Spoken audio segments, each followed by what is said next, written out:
किसान मोर्चा के राष्ट्रीय अध्यक्ष और अभी संगठन चुनाव में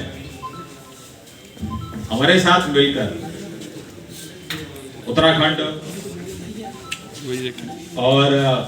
हिमाचल में जो आगे भी राहत पेश करेंगे, ऐसी मेरी आशा है। बहुत बहुत धन्यवाद। फुजली सेक्टर या तो मथुरा या आगरा के बीच में देने के लिए तैयार है। एक प्रतिनिधिमंडल मिला था और जिसमें एक मांग रखी गई थी कि देखिए, अभी पिछले दिनों पार्लियामेंट के अंदर बजट पेश किया गया है। देश के यशस्वी प्रधानमंत्री आदरणीय श्री नरेंद्र मोदी जी के नेतृत्व में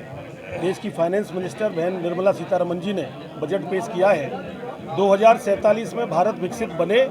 इसकी संकल्पता के साथ बजट में अनेक प्रकार की महत्वपूर्ण घोषणाएं हुई हैं जो अलग अलग वर्गों के लिए हैं, चाहे वो व्यापारी हों, चाहे मध्यम वर्ग के लोग हों, चाहे किसान हों, चाहे श्रमिक हों, चाहे वंचित हों, शोषित हों, पीड़ित हों, एससी, ओबीसी, एसटी,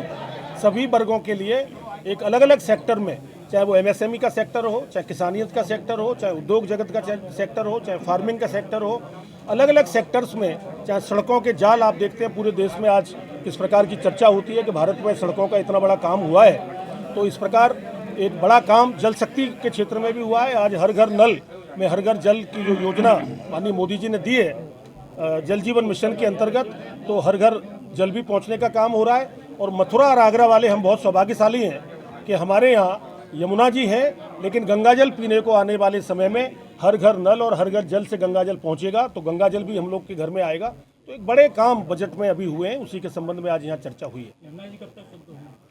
अब निश्चित रूप से अब दिल्ली से मुक्ति मिली है,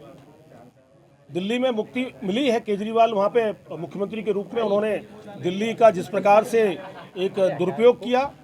यमुना जी में अगर सबसे ज़्यादा आज प्रदूषण होने का कारण है तो वो दिल्ली की सरकार की गलत योजनाएं। अब मैं विश्वास से कह सकता हूं कि आने वाले समय में केंद्र की सरकार और दिल्ली की सरकार, हरियाणा की सरकार, उत्तर प्रदेश की सरकार मिलकर यमुना और हमारी जो प्रदूषण हुआ है उससे मुक्त हो, यमुना जी में और अच्छा जल आए, यमुना और पवित्रता के साथ जो उनकी पवित्रता है वो और शीतलता आए, तो ये अभी आने वाले समय में निश्चित रूप से होगा।